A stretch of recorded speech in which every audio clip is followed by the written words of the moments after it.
God's Word Express. Bienvenue. Alors, le sujet d'aujourd'hui qui nous vient d'un sermon du pasteur Komaek Kawinakratiti et il est vraiment contre-intuitif. Mhm. On pense toujours à la présence de Dieu comme quelque chose de positif, une bénédiction. Oui, de réconfortant. Exactement. Mais la thèse ici, c'est que cette même présence, elle peut être incroyablement dangereuse.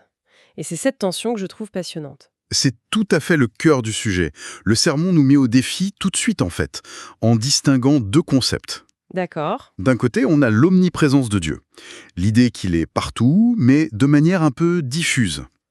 Et de l'autre, il y a ce que la Bible appelle la gloire de Dieu, en hébreu le kabod. Le kabod. Voilà. Et ça, c'est une présence manifestée, concentrée, intense. Et pour qu'on comprenne bien la différence, le pasteur utilise une analogie que j'ai trouvée très, très efficace. Ah oui, celle du groupe de K-pop Blackpink. C'est une super image. Carrément. Leur renommée est mondiale, tout le monde les connaît. Mais ça ne veut pas dire que les membres du groupe sont physiquement dans notre salon. La gloire, le kabod, c'est quand le groupe est là, sur scène, devant nous. Ah oui, l'impact n'est plus du tout le même. Pas du tout. C'est tangible, c'est puissant et ça change tout. C'est une excellente image. Et donc dans l'Ancien Testament, cette présence quasi électrique, elle était associée à un objet, l'Arche de l'Alliance. Tout à fait. Et c'est son voyage qui va nous servir de fil conducteur pour comprendre un peu ces différentes réactions humaines. Alors, avant de suivre son parcours, arrêtons-nous une seconde sur l'objet lui-même. Parce que quand on dit Arche de l'Alliance, on a tout de suite en tête Indiana Jones. Oui, bien sûr, avec les éclairs qui sortent. C'est ça. Mais concrètement, de quoi on parle ? C'est un objet d'une richesse symbolique incroyable. Il faut imaginer un coffre en bois d'acacia, donc un bois très résistant, mais qui est entièrement plaqué d'or pur. À l'intérieur et à l'extérieur. Voilà, ce n'est pas juste une boîte, c'est un trône. Le couvercle, qu'on appelle le propitiatoire, il est surmonté de 2 chérubins en or massif et leurs ailes se touchent pour former une sorte de siège. Le siège symbolique de la présence de Dieu. C'est exactement ça. Tout dans cet objet est fait pour crier « ce qui est ici est une sainteté incommensurable ». Et l'intérieur n'est pas vide non plus. Le contenu est tout aussi important. Ah oui, absolument. Le sermon insiste sur 3 éléments clés. D'abord, les tablettes des 10 commandements. C'est la loi, la base de l'alliance. D'accord. Ensuite, il y a le bâton d'Araon qui avait fleuri. Ça symbolise l'autorité de Dieu face à la rébellion. Et enfin, une jarre en or avec de la manne dedans. La nourriture du désert. Oui, le symbole de la provision divine. Donc en gros, on a la loi, l'autorité et la provision. C'est un résumé de l'alliance. Et cet objet, ce concentré de sacré, il était gardé dans le lieu le plus inaccessible qui soit. Le Saint des Saints. Personne n'y entrait, sauf une personne. Le grand prêtre. Une seule fois par an. Et avec un protocole d'une rigueur absolue. Il devait se purifier de ses propres péchés, porter des vêtements spéciaux, un bain rituel. Chaque détail comptait. Et c'est là qu'on touche vraiment au danger. Le sermon évoque une tradition qui illustre parfaitement cette peur. Oui, la fameuse corde à la cheville. C'est ça. Ce n'est pas biblique, mais ça dit tout.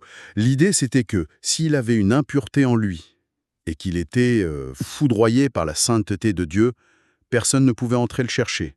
Donc on aurait tiré le corps avec la corde. C'est une image terrible. C'est une image terrible, mais elle montre la crainte respectueuse qu'inspirait ce lieu. Par contre, ce qui est bien dans la Bible, c'est l'histoire des clochettes. Exactement. Le grand prêtre avait des petites clochettes en or sur sa robe. Tant que les autres prêtres à l'extérieur entendaient le tintement, ils savaient qu'il était vivant. Si le son s'arrêtait... C'était une catastrophe. Et il y avait aussi l'encens. Il fallait créer un nuage de fumée tellement dense qu'il voilait le propitiatoire, pour protéger un simple mortel d'une vision directe de la gloire. C'est fou, cette tension. Et le sermon fait le pont avec aujourd'hui, en suggérant que ce principe est toujours valable, qu'une vie impure, menée en présence du sacré, peut amener une sorte de mort dans nos vies. Oui, une mort dans les finances, la santé. L'idée n'est pas une punition magique. C'est plutôt une conséquence naturelle, comme s'approcher trop près d'un réacteur nucléaire. Alors justement, le sermon nous propose de vérifier cette théorie en suivant le voyage de l'Arche. C'est comme une série d'études de cas. Premier arrêt, Silo. Silo, c'est le centre religieux de l'époque. L'Arche est là, sous la garde du grand prêtre Élie. Et le problème, d'après le sermon, ce n'est pas tant Élie, mais sa gestion familiale. Ses fils. Oui, ses 2 fils. Des prêtres corrompus. Ils volent les meilleures parties des sacrifices, leur comportement est immoral. Et la faute d'Élie, ce n'est pas d'avoir ignoré ça, mais de ne pas avoir agi avec fermeté. Précisément, la Bible rapporte qu'il leur dit « Mes fils, ce que j'entends dire n'est pas bon ». C'est une réprimande toute molle, sans aucune conséquence. Une simple tape sur les doigts. Voilà. Et le sermon souligne qu'en faisant ça, il a honoré ses fils plus que Dieu. Il a préféré préserver une paix familiale de façade plutôt que de défendre la sainteté. C'est une critique très actuelle au fond. On parle beaucoup de ça, la différence entre les paroles et les actes. Et les conséquences, elles, sont dévastatrices. Israël perd la guerre contre les Philistins, les 2 fils sont tués et l'arche est capturée. Et il y a ce moment tragique où la belle-fille d'Élie accouche et nomme son fils Ichabod. Ichabod, ce qui signifie « la gloire a quitté Israël ». C'est terrible. La présence de Dieu s'en est allée. Et alors, les Philistins, tout fiers de leur prise, ils ramènent l'arche comme un trophée. Oui, ils l'installent dans le temple de leur dieu principal, Dagon. C'est l'acte de domination ultime. Notre Dieu a vaincu le leur. Sauf que ça ne se passe pas vraiment comme prévu. Pas du tout. C'est presque une scène de comédie si ce n'était pas si sérieux. Le lendemain, ils retrouvent la statue de Dagon, tombée, face contre terre, comme prosternée devant l'arche. Ils la remettent en place, j'imagine. Ils la remettent en place, et le lendemain, c'est pire. La statue est de nouveau à terre, mais cette fois la tête et les 2 mains sont coupées. Ah oui, là, le message est on ne peut plus clair. C'est une humiliation totale. Il est symboliquement décapité et désarmé. La gloire de Dieu, en fait, ne partage pas sa place. Et les ennuis ne s'arrêtent pas là pour eux. Non. Des fléaux s'abattent sur chaque ville où l'arche est déplacée. Le texte parle d'une épidémie d'hémorroïdes ou de tumeurs. C'est à la fois douloureux et humiliant. Ils comprennent vite que ce trophée est un cadeau empoisonné. Très vite. Et ils décident de s'en débarrasser. Ils la renvoient en Israël. On pourrait s'attendre à une grande fête pour son retour.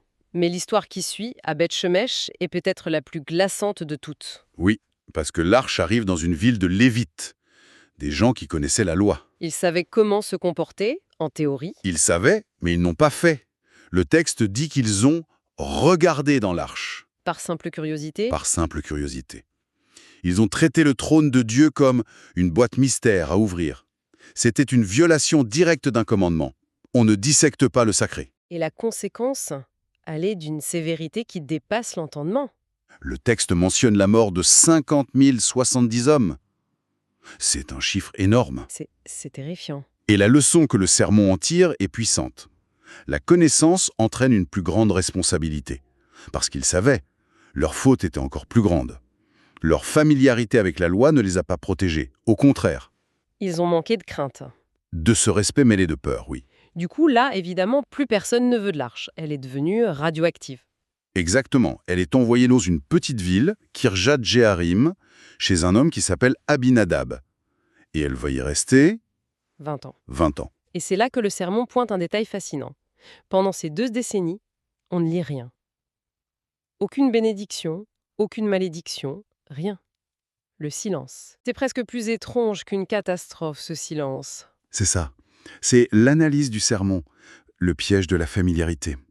L'arche est dans la maison, et ses fils, Uza et Ayo, grandissent avec. Pour eux, ça devient un meuble. C'est ça. Cet objet qui faisait trembler des nations, c'est juste un truc qui est là. La gloire de Dieu est dans leur maison, mais ils ne la voient plus. C'est devenu banal. Et cette banalisation va avoir des conséquences dramatiques. Des années plus tard, oui. Le roi David décide de ramener l'arche à Jérusalem. Uza et Ayo s'occupent du transport. Et au lieu de suivre la loi, c'est-à-dire la faire porter sur les épaules par des Lévites, Qu'est-ce qu'ils font? ils la mettent sur un chariot neuf, tiré par des bœufs. C'est la méthode des Philistins. Ils imitent le monde au lieu d'obéir à Dieu. Et le drame arrive. Le drame arrive. Sur le chemin, les bœufs trébuchent, l'arche menace de tomber, et Uza a un réflexe. Un réflexe parfaitement humain. Il étend la main pour la retenir. Il veut bien faire, protéger l'objet.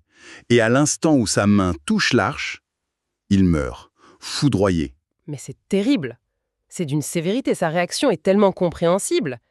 Qui n'essaierait pas de rattraper un objet précieux? Exactement. Et c'est là que le serment frappe fort.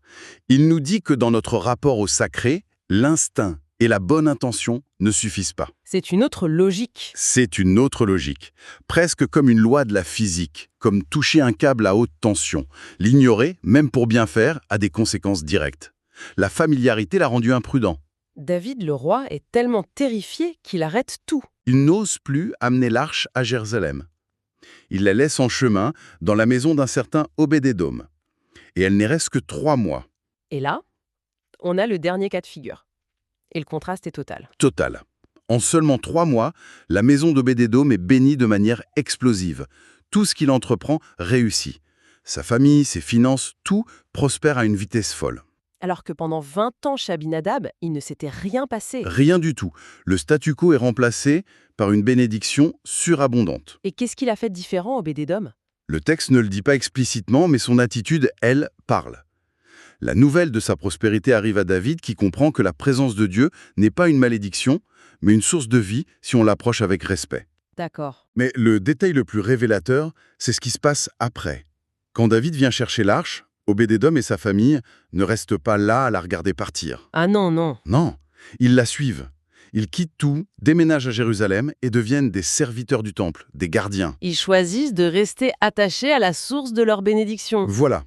Ils ne la tiennent pas pour acquise. Ils ont compris la leçon. Ils ne sont pas tombés dans le piège de la familiarité qui a coûté la vie à Uza. Alors si on résume ce voyage, on a vraiment tout le spectre des réactions. L'irrespect d'Élie qui mène à la perte, L'orgueil des Philistins qui mène à l'humiliation, la curiosité profane de Beth-Shemesh qui mène à la mort, la longue stagnation de la familiarité chez Abinadab, et enfin la bénédiction explosive qui vient de l'honneur et du respect chez Obédédom. C'est limpide. c'est une démonstration très claire que, selon la thèse de ce sermon, notre posture, nos actions face à la présence de Dieu déterminent radicalement le résultat. Ce n'est jamais neutre. Et ça nous amène à la question finale. Comment est-ce que ça s'applique à nous, aujourd'hui? On n'a plus de coffre en or. Eh bien, la logique du sermon, c'est de faire le parallèle. L'arche, c'était la présence physique de Dieu dans l'Ancien Testament. Le Nouveau Testament promet la présence du Saint-Esprit dans la vie des croyants. La présence est intériorisée. C'est ça. Et ça soulève une question, une pensée pour la route. Si les réactions à l'arche nous enseignent des principes intemporels, quelles pourraient être nos formes modernes d'idolâtrie, de curiosité irrespectueuse ou surtout de familiarité à la Ouzza? Qu'est-ce qui, dans nos vies, pourrait faire obstacle aux bénédictions promises par cette présence? En d'autres termes, où est-ce que le sacré est devenu banal pour nous?